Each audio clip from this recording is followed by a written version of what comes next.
तुम जो चाह रहे हो वो चीज ही चाहने लायक नहीं है, ये धर्म है। कैसे समझे कि एक परंपरा रोशनी की ओर ले जा रही है या और अंधेरी की ओर धकेल रही है? यही अंधविश्वास है, पता किसी को कुछ नहीं है। Affirmations, manifestation, power of manifestation, इससे संबंधित बहुत सारी किताबें भी बिक रही हैं मार्केट में। आप क्या मैनिफेस्ट करते हो? मुक्ति, मोक्ष, निर्वाण? आप जब कहते हो कि मैं ये करूंगा तो जो चाहूंगा पालूंगा, आप चाहते क्या हो? पहला सवाल ये है। लोभी आदमी सोच रहा होगा मुझे पैसा और मिल जाए, मैनिफेस्ट कर रहा है। जवान आदमी सोच रहा होगा लड़की मिल जाए, वो आंख मैनिफेस्ट कर रहा है बंद करके। ये नहीं होता कि पहले तो एकदम सड़ी हुई कोई चीज चाहेंगे और फिर उसको पाने के लिए लगे हुए हैं। कभी सेल्फ हेल्प, मोटिवेशन, मैनिफेस्टेशन, बाबा जी, लोक धर्म, जंतर मंतर, फलाना टोटका। यही तो अंधविश्वास है कि चल रहा है तो ठीक ही होगा। आज जाइएगा और थोड़ा पढ़ने की कोशिश करिएगा कि दुनिया के सबसे खतरनाक लेकिन बहुप्रचलित अंधविश्वास कौन से रहे हैं। सर चकरा जाएगा आपका कि हम ऐसे अतीत से आ रहे हैं, ये सब चलता रहा है। और फिर विज्ञान के प्रति आप में थोड़ा सम्मान उठेगा। नहीं तो हमारे यहाँ ये बड़ा फैशन है, विज्ञान को गाली, अरे तुम्हारी साइंस से कुछ नहीं होता, तुम्हारी अंधी सड़ी हुई बदबूदार कामनाएं और उनको पूरा करने के जुगाड़। हमेशा पूछा करो क्यों। जो पूछ ही नहीं सकता सवाल, वो इंसान भी नहीं है। नमस्ते आचार्य जी, मेरा फैन बॉय मोमेंट है ये। सर, तो मेरा क्वेश्चन ये है कि अभी फ़िलहाल बोर्ड्स हुए थे और उसके लिए पेरेंट्स ने कि बच्चे अच्छा करें तो उन्होंने अलग अलग तरीके की पूजाएं करी थी, 100 नारियल फोड़े थे कि बच्चों के भाग्य खुल जाएं। और ऐसे और भी पढ़ा था कि जैसे स्टार्टअप्स होते हैं तो उसके जो स्टार्टअप के फाउंडर्स हैं, आईआईएम के पास आउट हैं, आईआईटी के पास आउट हैं, वो भी ऐसे ग्रह शांति पूजन ये सब कर रहे हैं। तो ये परंपरा है या अंधविश्वास है? और कैसे समझे कि एक परंपरा रोशनी की ओर ले जा रही है या और अंधेरी की ओर धकेल रही है? ये प्रश्न था मेरा। जो भी चल रहा है, हाँ वो चल रहा है, एक तथ्य है कि वो चल रहा है। तो पूछो अपने आप से कि क्यों चल रहा है, बस यही है। अगर समझ में आ गया क्यों चल रहा है और फिर तुम उसे चलाते हो तो बढ़िया है। कुछ नहीं समझ में आ रहा कि जो चल रहा है वो क्यों चल रहा है, पर तुम्हें फिर भी वही करना है, तो अंधविश्वास है। अंधविश्वास माने क्या होता है? जानते बूझते कुछ नहीं, पर करे जा रहे हैं, सिर्फ इसलिए करे जा रहे हैं क्योंकि चल रहा है। और जो आज तक चलाते आए हैं उनसे पूछो तुम क्यों चलाते आए थे, तो वो भी क्या बोलेंगे? क्योंकि चल रहा है। यही अंधविश्वास है, पता किसी को कुछ नहीं है। और इसीलिए अंधविश्वास के पक्ष में अक्सर ये तर्क दिया जाता है, इतने दिनों से हो रहा है तो हमारे सब पुरखे पूर्वज बेवकूफ थे क्या? तुम ही एक होशियार निकले हो। इतने दिनों से यही हो रहा है तो पुराने लोग सब बेवकूफ थे क्या? तुम ही एक ताजा ताजा विद्वान निकले हो। वो ये तर्क क्यों देते हैं? क्योंकि उन्हें भी नहीं पता। उनके पास एकमात्र तर्क यही है कि पीछे से आ रहा है तो ठीक ही होगा। नहीं, कोई भी चीज पीछे से आ रही है तो ठीक नहीं हो जाती। और पीछे से जो कुछ आ रहा है वो ठीक ही होता है। तो आज के कपड़े भी क्यों पहने, आज के जूते क्यों पहने, आज की दवाई क्यों खाते हो, आज की गाड़ी क्यों चलाते हो, आज का फोन क्यों इस्तेमाल करते हो, आज के हवाई जहाज में क्यों उड़ते हो? पीछे तो बैलगाड़ी आ रही थी। जो कुछ भी चला आ रहा है वो ठीक है, तो फिर उसी को चलाओ ना। पीछे से हम वो लेते हैं जो समय के साथ नहीं बदलता। जो चीजें समय के साथ बदलती हैं उनको पीछे से नहीं लिया जाता। पीछे से आप सांख्य योग ले सकते हो, वेदांत दर्शन ले सकते हो, क्योंकि वो उस विषय की बात कर रहे हैं जो समय के साथ बदलता ही नहीं है। उदाहरण के लिए डर। आदमी 5000 साल पहले भी डरता था, आदमी आज भी डरता है। तो वेदांत डर की बात करता है कि ये डर क्या चीज है और इससे मुक्त कैसे हुआ जाए। तो ठीक है, वेदांत को हम आज भी सम्मान देंगे क्योंकि उसकी विषय वस्तु ही कालातीत है। लेकिन जो चीजें ऐसी हैं जो समय के साथ बदलती रहती हैं, उसमें हम पीछे की कोई चीज थोड़ी उठाएंगे। उठाओगे? उठाओगे? विंडोज 95 किसको इस्तेमाल करना है? किसको करना है? यहां जो बैठे हैं उनको पता भी नहीं होगा विंडोज 95 होता क्या है। एम्बेसडर किसको किसको चाहिए? नहीं, बहुतों को चाहिए होगी, उसके साथ लाल बत्ती जुड़ी हुई है हमारे मन में, अच्छी चीज होती है। ये भी आपका तो भोपाल सरकारी शहर है, ये तो एम्बेसडर के अर्थ ही दूसरे होते हैं।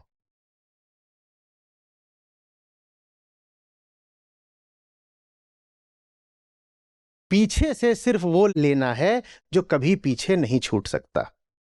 वो क्या है? सत्य। सिर्फ उसकी बात करने वाला अगर पीछे आपको कोई ग्रंथ मिलना है तो वो ले लीजिए, अन्यथा अतीत से कुछ भी लेने की कोई जरूरत नहीं है। गीता पीछे की है, पर वो कभी पीछे की नहीं हो सकती, तो उसे हम पीछे नहीं छोड़ेंगे, क्योंकि वहां जो बात है वो कालातीत है।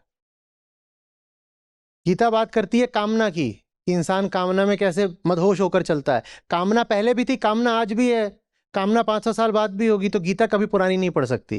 गीता को हम पीछे नहीं छोड़ेंगे।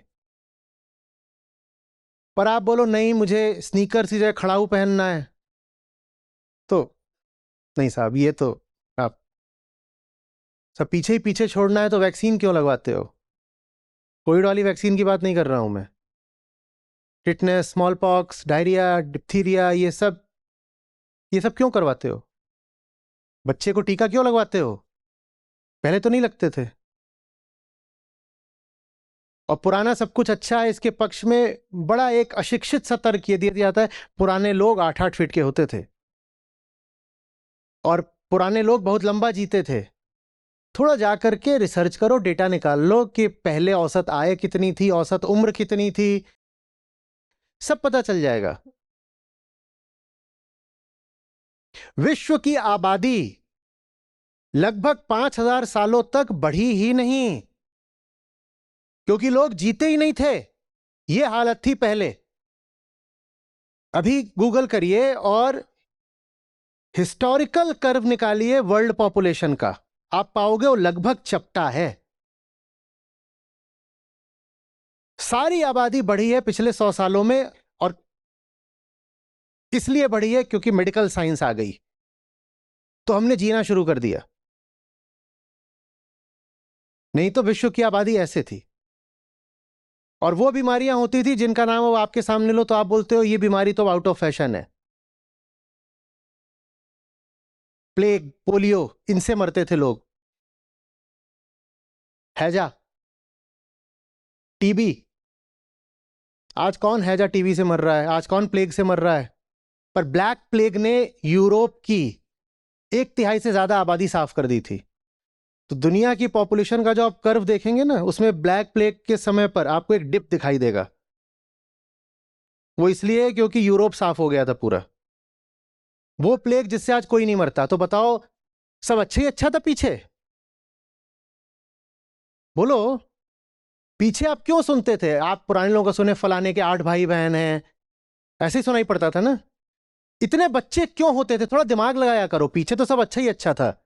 इतने बच्चे इसलिए होते थे क्योंकि जिंदा ही नहीं बचते थे, तो इसलिए स्त्री लगातार बच्चे ही पैदा करती रहती थी। 8-10 पैदा होंगे तो 2-3 जिएंगे।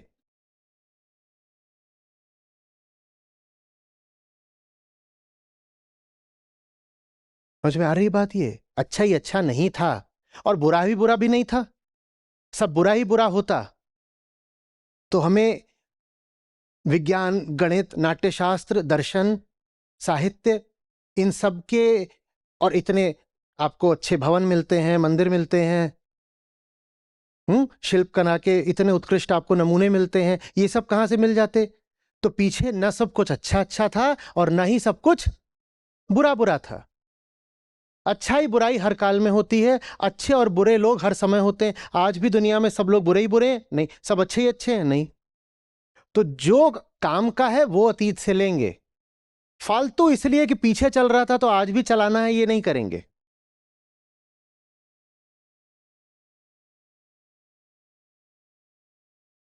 समझ में आ रही है बात? ये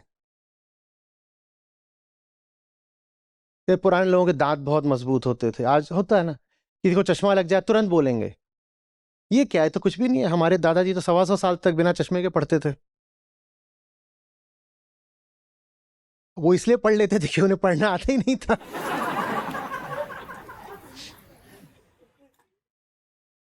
ये क्या है, ये आज के लड़के हैं, देखो ये 20 के हुए नहीं कि दांत से खून आ रहा है। हमारे दादाजी तो 90 की उम्र में भुट्टा चबाते थे। डेंटल हाइजीन इतनी बुरी थी पूरी दुनिया में।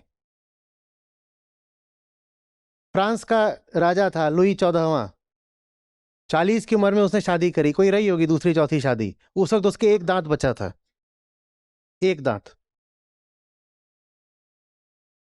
आप समझ रहे हो, दांत मतलब साधारण सी चीज है दांत, पर दांत भी खतरनाक चीज होती है। इतना आसान नहीं होता है दांतों को भी बचा कर रखना। दांत गिर जाते हैं, दांतों को बचाने के लिए भी अच्छा विज्ञान चाहिए और एक इंडस्ट्रियल प्रोडक्ट चाहिए टूथब्रश के रूप में। लोग कहेंगे दातुन दातुन दातुन, नहीं चलता भाई काम। ठीक है, जिनके पास ब्रश नहीं है दातुन कर लें, पर काम नहीं चल जाएगा। और दांत आपकी पाचन प्रक्रिया का पहला हिस्सा है। दांत ही नहीं है तो क्या पचाओगे, और कुछ पचाओगे नहीं तो जियोगे कैसे। तो ये सब सोचना कि पहले लंबा जीते थे और ऐसा होता था वैसा होता था, आंकड़े देखा करो। लंबे लोग होते थे, उसके भी प्रमाण मिलते हैं अच्छे तरीके से कि दुनिया में क्या औसत कद होता था लोगों का, वो भी मिल जाता है।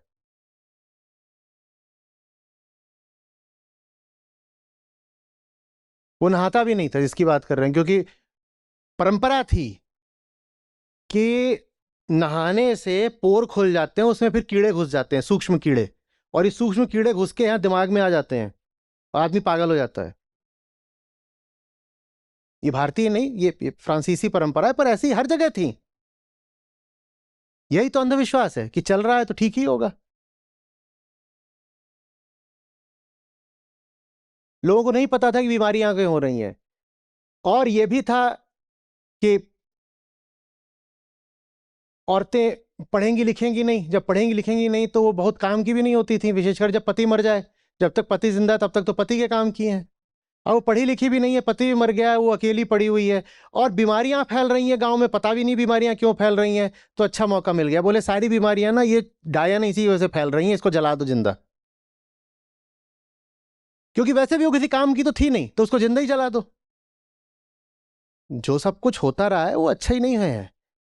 ये जिंदा जलाने का काम यूरोप में भी हुआ है, औरतों को जिंदा जलाना भारत में भी हुआ है सती प्रथा में।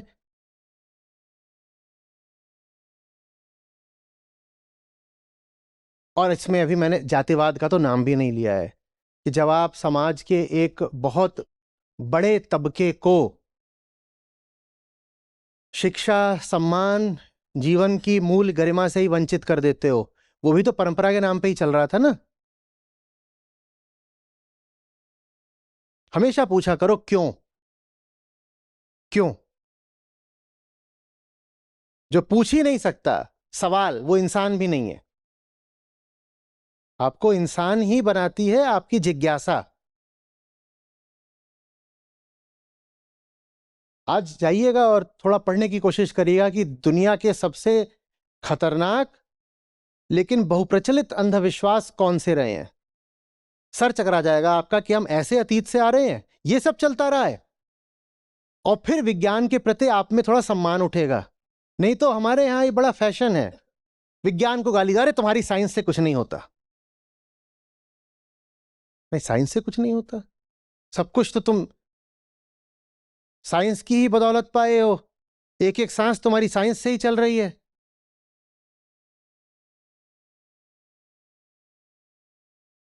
अरे आजकल तुम लोग कुछ नहीं जानते, हमारे पुरखे सब जानते थे।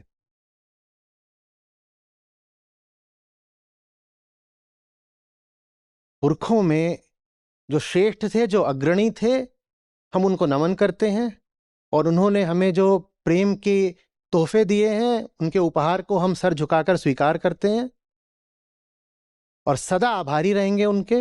लेकिन इसका अर्थ ये नहीं है कि अतीत में जो कुछ भी कचड़ा कूड़ा भी था हम उसको भी स्वीकार कर लेंगे। आ रही है बात समझ में, या बस यही करना है कि जाके तेल चढ़ाना है? हाँ, पर दिल कांप जाता है बिल्कुल ऐसी किसी चीज को छोड़ते हुए, कहीं कुछ अनिष्ट न घटित हो जाए। सबसे बड़ा अनिष्ट तब घटित होता है जब आप अपनी चेतना को, अपनी जिज्ञासा को मार देते हो। उससे बड़ा अनिष्ट दूसरा नहीं है।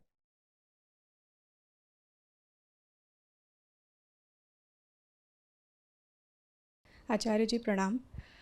सर, मेरा प्रश्न इसी से संबंधित है। आजकल कुछ चीज़ें बहुत ट्रेंड में हैं, जैसे affirmations, manifestation, power of manifestation.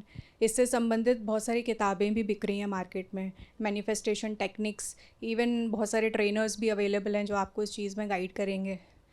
फिर भारतीय भी आगे आ जाते हैं कि ये चीज़ें बहुत पुरानी हैं, आज की नहीं हैं। आप हनुमान चालीसा पढ़िए, 40 बार आप जो चाहें वो मैनिफेस्ट कर सकते हैं। और घर में मम्मी लोग हैं तो वो भी बताती हैं कि ये जो व्रत वगैरह बनाए गए हैं, जैसे वैभव लक्ष्मी व्रत है, तो आपको अगर संपत्ति चाहिए तो ये व्रत करिए, व्रत कथा पढ़िए, तो आप वो भी मैनिफेस्ट कर लेंगे। तो ये चीज़ें कोई नई नहीं हैं, हमारे पास भी हैं ये चीज़ें, इसमें बहुत प्राउड महसूस करते हैं लोग। तो सर, ये किस हद तक सही हैं ये चीज़ें?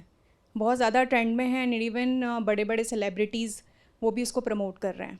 जिसको जिस चीज की बेहोश कामना हो जाती है ना, वो उसको पाने के लिए कुछ भी करता है, और जब न मिल रहा हो तो वो खुद को ही धोखा भी दे लगता है कि मैंने पा लिया, या ऐसे कर लूंगा तो पा लूंगा।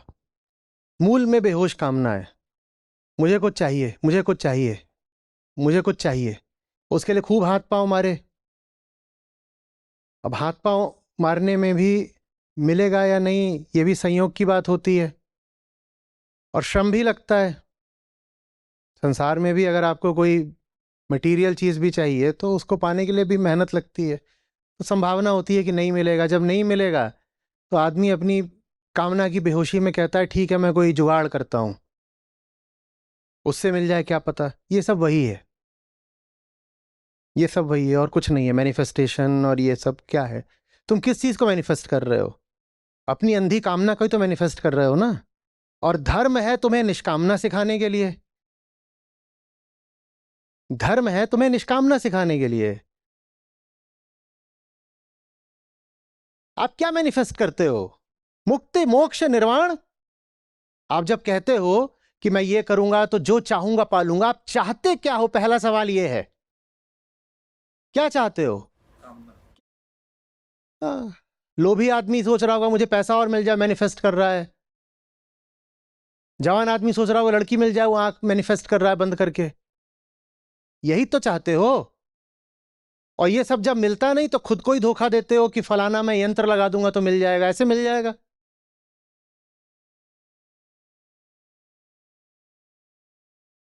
धर्म इस पूरी बेवकूफी को पहले ही कदम पर समाप्त कर देता है। वो कहता है जो तुम चाह रहे हो वही मूर्खता है, और लोक धर्म उस मूर्खता को आगे बढ़ाता है। लोक धर्म कहता है जो तुम चाह रहे हो ना, उसको पाने के लिए तुम फलाना व्रत, फलाना उपवास कर लो, फलाना उपाय कर लो, फलानी जगह दक्षिणा दे दो, तो जो तुम चाहते हो तुमको मिल जाएगा। कृष्ण पूछते हैं जो चाह रहे हो, चाह ही क्यों रहे हो? अंतर समझो धर्म और लोक धर्म में। लोक धर्म बस तुम्हारी कामनाओं का विस्तार है, और वहां सब कुछ बस इसलिए है ताकि जो तुम चाह रहे हो पूरी हो जाए। बोलते हो फलानी जगह जाते हैं मनोकामना पूरी हो जाती है। ये बात कोई गीता सम्मत है? श्री कृष्ण कभी स्वीकार करें इस बात को कि मैं फलानी जगह जा रहा हूं, वहां जाने से ना सब मनोकामनाएं पूरी हो जाती हैं? वहां तो बात यह है कि तुम्हारी सारी मनोकामनाएं नरक हैं तुम्हारा। धर्म कहता है ये तुम्हारी जो कामनाएं हैं यही नरक है तुम्हारा, क्योंकि तुम्हारी कामनाएं तुम्हारे अज्ञान से उठ रही हैं, तुम्हारे अंधेपन से उठ रही हैं। तुम्हें पता भी नहीं है तुम कौन हो और सचमुच क्या चाहते हो, पर चाहे चले जा रहे हो। इसी का नाम कामना है। तुम्हारी कामना की पूर्ति ना हो तुम तब भी दुखी रहोगे, पूर्ति हो जाए तुम तब भी दुखी रहोगे, और पूर्ति कभी शाश्वत नहीं होती। तो पूर्ति जब हो जाएगी तो उसके बाद भी तुम्हें लगातार डर, आशंका बनी रहेगी कि कुछ छूट ना जाए, कुछ टूट ना जाए। तुम जो चाह रहे हो वो चीज ही चाहने लायक नहीं है। ये धर्म है। और लोक धर्म कहता है हाँ बताओ ना क्या चाहिए, जो भी चाहिए अभी मिलवा देते हैं। वो बाबा जी वो फलानी लड़की है, वो बहुत हॉट लगती है पर पकड़ में नहीं आ रही है। कोई बात नहीं बच्चा, ये वशीकरण मंत्र लो और जाके कहीं से उस लड़की का एक बाल ले आओ। और बाल में मंत्र मारेंगे और लड़की रेंगती हुई आएगी तुम्हारे पास। ये लोक धर्म है, ये लोक धर्म है। और वो गए हैं पीछे से ब्लेड लेकर के, लगे हुए जुगाड़ में कहीं से एक बाल काट लें। तो ये होता है भाई।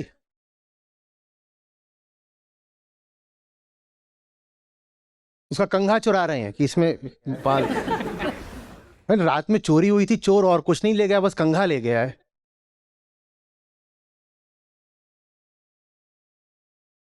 ये लोक धर्म है।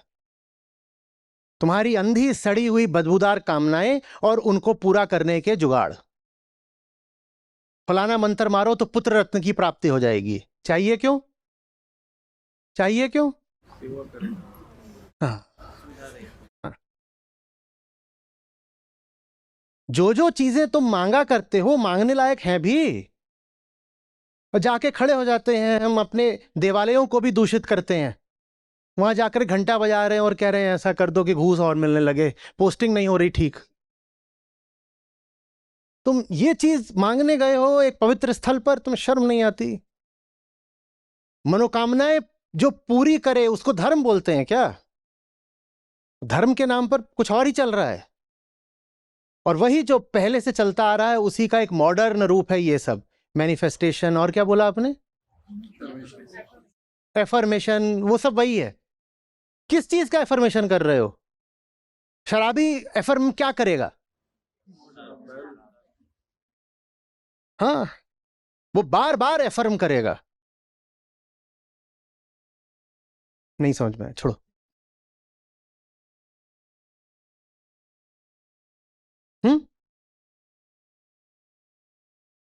पहली चीज ये सीखनी होती है कि चाहने लायक क्या है, प्रेम का पहला सबक। और फिर कहा जाता है, जो आप लोग अपने पोस्टरों में लिखते हो कई बार, चाहा उसे जो चाहने लायक था, अब कौन परवाह करे मिला कि नहीं। ये होता है निष्काम प्रेम। ये नहीं होता कि पहले तो एकदम सड़ी हुई कोई चीज चाहेंगे और फिर उसको पाने के लिए लगे हुए हैं। कभी सेल्फ हेल्प, मोटिवेशन, मैनिफेस्टेशन, बाबा जी, लोक धर्म, जंतर मंतर, फलाना टोटका, ये सब लोक धर्म है और बिल्कुल बेवकूफ़ी है। ऐसे ही नहीं किसी चीज को चाहते। जिंदगी का मतलब होता है फालतू चीजें चाहेंगे नहीं, और बहुत बहुत गहराई से जांच के परख करके जो एक चाहने लायक है उस पर दिल आना चाहिए, और फिर हिलेंगे नहीं। और ना परवाह करेंगे कि अब आगे क्या होता है। यह धर्म होता है असली। मामेकम शरणम व्रज। 100 कामनाएं नहीं, एक। माम एकम, एक है, बस एक, उसी को चाहते हैं। समझ रही हैं बात? नारियल फोड़ने से अज्ञान फोड़ो, अज्ञान फोड़ो। और फोड़ना भी है नारियल तो उसमें भाव ये होना चाहिए कि खोपड़ा है मेरा, और इसमें भरी हुई है मेरी ही सारी गंदगी। तो उसको फोड़ते वक्त बोलो, हाँ, ये आत्मशोधन हो रहा है, अपने ही खोपड़ा फोड़ दिया, चलो ठीक है। लोगों को लगेगा कि ठीक है, लड़की संस्कारी है।